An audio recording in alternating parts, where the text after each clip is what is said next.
en Europe Playoff. Le Standard devait jouer contre Westerlo et c'était ce fameux jour où les supporters en ont eu marre, ont grogné, ont été bloqués les joueurs à l'académie et donc il y a eu un forfait. Il connaît très bien le Standard, il connaît très bien les coulisses du Standard, donc ça peut apporter un plus. Donner trop de nostalgie à ceux qui nous écoutent, mais c'est vrai que c'était une époque qui était quand même assez dingue et là où la passion et sa puissance, sa vitesse, sa technique, ça peut faire mal. Le centre vers Fricade et à la tête d'Ngoy qui est providentiel.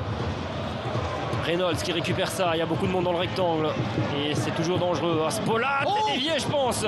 Ça lèche le poteau de Mathieu Polo. Là voilà la première énorme possibilité de la rencontre. La frappe est très bonne, vous allez voir. Hop, prend l'information, il frappe, coup de pied, elle passe à 30 cm, regardez, vous allez voir. Très belle frappe. Elle n'est pas déviée. 3 joueurs du Standard qui étaient dans le rectangle. Quavita, Ayensa et Bolingoli. Et la nouvelle possibilité peut-être, le ballon arrive chez Fossé, la frappe à la retourne, excellente réponse des Rouges. Hop, on joue en 1-2, on laisse passer le ballon et là on a le temps de centrer, on centre bien, Fossé se retourne très bien, frappe du gauche dans le coin. Bel arrêt aussi, hein. Ouais. Hop. Oh, qu'est-ce qu'il fait? Ah, il perd pas le ballon, c'est bien. Il est bon ce ballon de Bolingoli, il est excellent mais quelle parade de Youngdahl sur cette tête de Karamoko, c'était solide. Pour un centre, quand il y a encore beaucoup de joueurs, il faut centrer directement. Et là il en met bien. Hein. Après il va chercher à être un peu sur lui. On revoit ici. Ouais, il a quand même fait mieux, Nordine. Oui, c'est vrai, mais la part c'est un peu fort de Quavita. Voilà, monsieur de Kremer, on a vu assez pour cette première mi-temps. Pas de temps additionnel, 0-0. Une chasuble pour directement aller à l'échauffement et je vois Damien Broutars, le préparateur physique de Westerlo, l'ex-coureur de 110 mètres et qui on a bien connu évidemment. Attention parce que le Standard est de nouveau un petit peu bloc bas, ce qu'ils n'ont pas fait en première mi-temps. Ouais, comme en début de première période en fait. On recommence sur les mêmes bases, ce ballon vers Fricade est bon et l'arrêt de Mathieu Polo. Il était même très bon, le ballon sort, ce sera un coup de coin. La construction est bonne, le centre, hop, il décroise moins, elle fait un petit bond juste avant. C'est pour ça qu'il doit bien plonger pour bien la pousser sur le côté. Ah, c'est ce qu'il y a de pire pour les gardiens, ces petits bons là. Oui. Et nouveau coup de coin, on vous l'a dit en première mi-temps, ça n'a pas été très concluant, mais il y a toujours un danger avec cet homme-ci derrière le ballon. Attention, il y a toujours des... Oh, il est long au deuxième, la tête piquée, ça frôle le poteau. Il y a toujours des accrochages là dans ce rectangle, attention, regardez, elle rebondit. Premier poteau.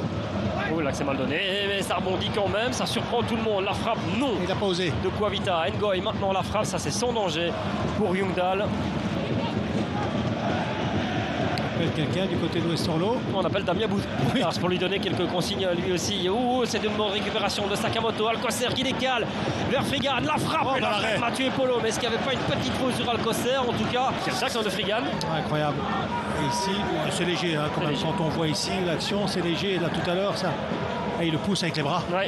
Il le pousse avec les bras. On sort bien aussi du côté de Westerlo.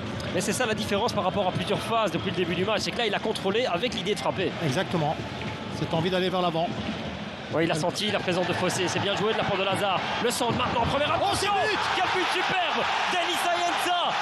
Ils viennent d'appliquer exactement ce que vous précisiez, ce qu'on disait depuis le début du match. Jouer plus rapidement, jouer en un temps, jouer efficacement. Et cette fameuse justesse, elle est là, avec l'assist de Marlon Fossé et avec Denis Ayensa qui vient couper ce ballon. Oui, exactement. Fossé centré en un temps, centré en première. Si vous ne centrez pas directement, c'est compliqué. Sidorchuk qui monte à la place d'Arthur Piedfort et Sakamoto sort, remplacé par Islam qui se voit au marquoir d'ailleurs. Frigane a tiré 2 fois et Kertayensa 1 fois, ça a suffi. Ce match dans le match d'attaquant. Un très beau but, Ayensa. Oh, il a pas osé frapper Ayensa, il a préféré le dribble. J'ai cru qu'il allait tirer un moment. Lui, il va frapper. Ouais, ça partait pas mal pour sortir ici. Ça, c'est pas une bonne nouvelle. Hein. Dans la fin de match comme ça, il faut que les 11 joueurs soient au top. Alcocer, petit ballon, il est parfait. La frappe de Sidorchuk, ça termine devant. La phase est rondement menée, ça part d'un duel perdu de Boulat, qui ne travaille pas derrière. Et puis après, c'est précis, on regarde les Campinois faire dans le chef des Standards Men. Oui, pas de mouvement et on va revoir l'action. La frappe est bonne, l'appel est bon aussi du côté de Westerlo là sur cette frappe. Le premier but de la saison.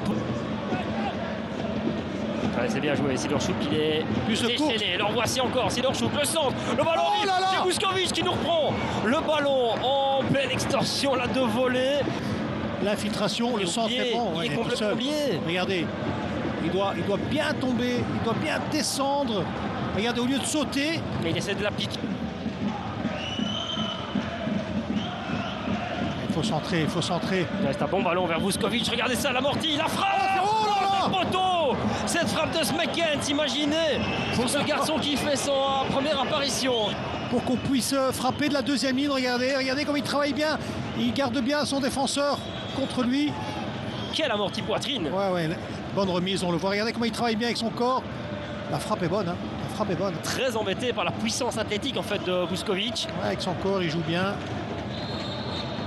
Quelle occasion. Et c'est la fin, ça aura été la dernière opportunité de cette rencontre. Monsieur De Crever qui siffle la fin du match, toujours pas.